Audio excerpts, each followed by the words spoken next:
Tell us what things did you want to do in your cookbook that you weren't seeing in some of these other resources? What did you want to kind of set yourself apart? I wasn't really comparing myself to other cookbook writers and recipe. I feel like my biggest strength is taking basic common ingredients and using simple recipes that anybody can do, and turning it into something delicious. I get put off by a lot of recipes out there that have weird ingredients or require a weird pan, a spring form pan or whatever, things that most people don't have. I wanted people to be able to just go in their kitchen and read my recipe and be able to make it, and maybe go to the store for one ingredient. And I think the simplification is what makes me um, different than most recipe books. Mm. What are some surprising examples of that? Like I'm thinking of the things that I cook, and yeah, like I wouldn't have thought that two or three ingredients would have made something that would be like absolutely delicious. What are some examples in your cookbook of recipes that really just take some basic things, a few ingredients, combining them together, cooking them in a certain way? Like, what are some of your favorites as far as that goes? Well, if you take 2 cups of beef broth and combine it with 1 cup of heavy cream and reduce it for 20 minutes, it turns into an amazing gravy. That's it, just 2 ingredients. The picture of my gravy recipes on the cover of the book, you can see it, and that surprises me every time that that's just 2 ingredients. Um, I can't think of anything that is that simple, but most that's probably the easiest one I can think of. I have a dessert, a cheesecake dessert that's just heavy cream, uh, mascarpone, with a little bit of stevia and vanilla, and you just whip that with a blender, and it just turns into this amazing cheesecake-like tasting fluff. Um, Wow. Yeah, sounds really good. What about for things like simple kind of day-to-day cuts, like say a chuck roast or even things like ground beef? Have you found that those can be very versatile and have lots of different recipes you can make with just those simple things as well? they're mainstays: chuck roast and ground beef. With ground beef, there's dozens of different things that you can do with that.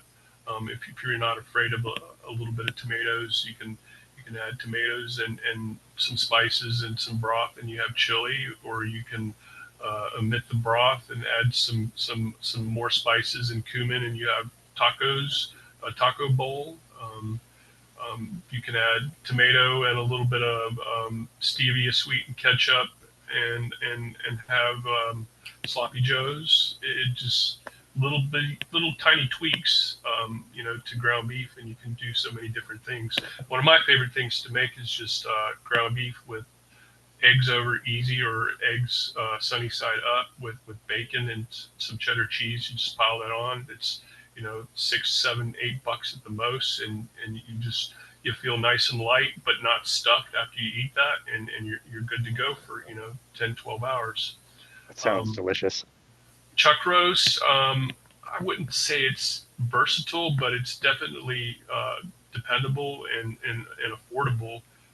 You can cook a lot of it at one time, and the leftovers are great. You just throw it in a crock pot or an instant pot with some broth, and turn it on and let it go until it falls apart. It's hard to go wrong with that. That's been a go-to for me this winter is just a chuck roast or two in a slow cooker, a little bit of broth. We make our broth with the remains of a rotisserie chicken. I don't get too caught up in like organic, non-organic. If I'm in a pinch and I need a meal, a rotisserie chicken's a really good go-to. And yeah, you just cook that up in the instant pot. Now you drain it off. You've got some really nice, delicious, rich broth.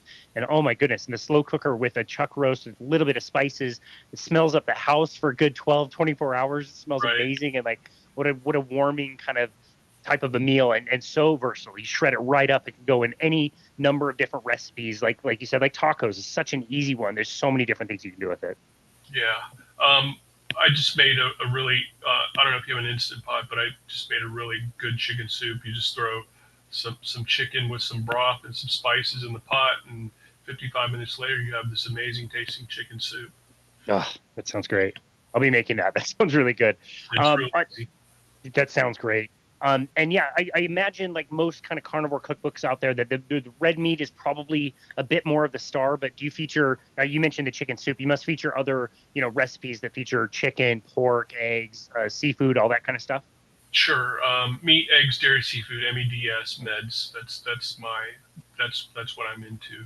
Um, 85, 90% beef is my thing.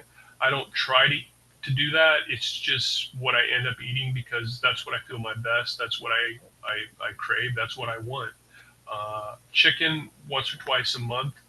I don't feel my best on chicken, but sometimes I feel like chicken. Um, the problem I get with chicken is it's not very filling. It the satiety doesn't last very long. I feel like a couple hours after I eat, some chicken legs or chicken wings, I'm hungry again, or I could eat. That's the problem with chicken I see. Of course, people talk about the omega-6, omega-3 imbalance and all of that. Um, I try not to get too much into that because I really don't eat a lot of pork or chicken, so I don't worry about those things. Pork, it's very rare that I eat pork except bacon. I eat bacon fairly regularly. I don't avoid pork because I think it's less healthy or not as good. I just don't want it as much. Um, Occasionally, I'll see ribs on sale or something. I'll grab a rack like I did the other day. $7 for a 5 pound rack. Couldn't pass it up. I had to have it. Pretty good. I ate it. I didn't feel my best, but I mean, that's why I go back to beef 85, 90% of the time. Yeah, couldn't agree more. That's so consistent in our community as well. I learned a long time ago that if I had, a more protein centric meal before something like a hockey game, like the night before a hockey game, I just would feel so flat. I need a steak and a bunch of eggs cooked in butter for the next day to feel like I'm optimal. I feel ready to go. It's such a different feeling. I think of the pork and the chicken and the ribs. Like, yeah, I would cook ribs every now and again from time to time too. And it's almost like a condiment if I don't eat the ribs also with a steak or the chuck roast or something else that's red meat. It's just, you're right. Like, you feel a little hungry. You're just not quite your best. I have this when I go to the gym. I have these two sets of stairs that I have to run up every day to get to the main part of the gym, and I've noticed that on days that I eat beef and mostly beef, maybe some eggs, I can run up those steps and my legs will feel great. They don't burn.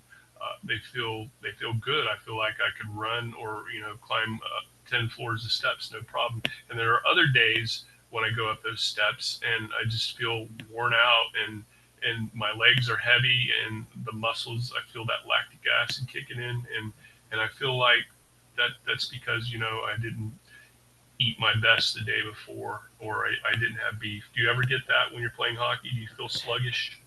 Dude, I was just going to say again, if I didn't get enough red meat, not only would I feel sluggish, I feel like I'm skating through slush, basically.